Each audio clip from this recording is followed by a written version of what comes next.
Hello, Booktube. Video number 2 on a Sunday. This one won't be long. My neighbour is currently moving out and they've pushed loads of boxes out in the front. And he does say to me, Alex, if you have a roof through them, anything you find, you can have it if you want. So I was like, wow. I was out there like a demented squirrel. What's mine? What treasures could I possibly find? And he had a couple of boxes of books. A lot of it wasn't my cup of tea. A lot of it was like the Danielle Steele kind of books and Harry Potter. And there's a few Charles Dickens in there, but I've got all the Dickens down the stairs. But I did manage to find 3 non-fiction books and only 3 non-fiction books. And it's a bit weird, to be honest with you. They're not of the same flavour. They're very different books. So here we go. I've not read any of these, so it'll be good to see what I think. So this one's fairly well known. I think this is Matthew Desmond. This is Evicted. Poverty and Profit. Poverty and Profit in the American City. So I believe this is the author living with really poor people in Milwaukee. I think it's Milwaukee, yeah. And he's basically describing the daily lives. And so it's opiate use. I think they get into a bit of American history as well about the Sackler family. How these guys afford to pay rent. Uh, Crime. It's all that kind of stuff. I think Evicted. So I'm really looking forward to reading this one. So that's Evicted. Like I said, all these are very, very not of the same flavour. The second one, Genghis Khan. Now this is Genghis Khan and the Making of the Modern World by Jack Weatherford.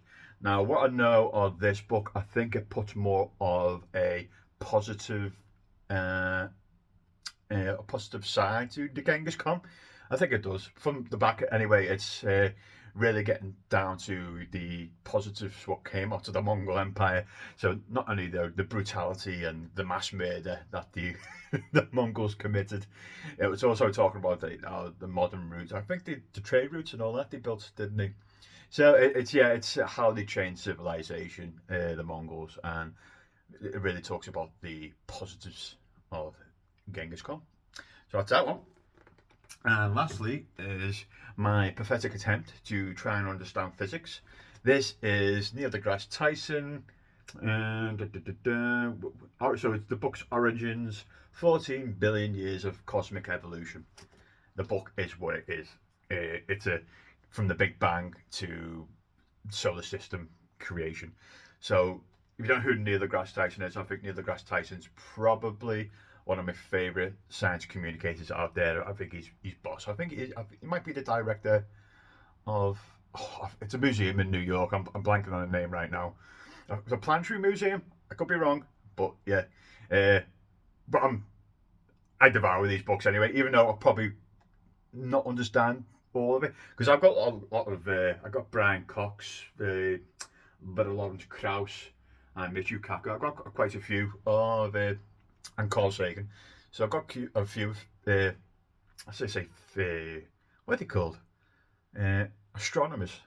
Uh, well, I'm blanking. But yeah, so I'm looking forward to reading this as well and see what I make of it, see how much I can actually understand on the event horizon.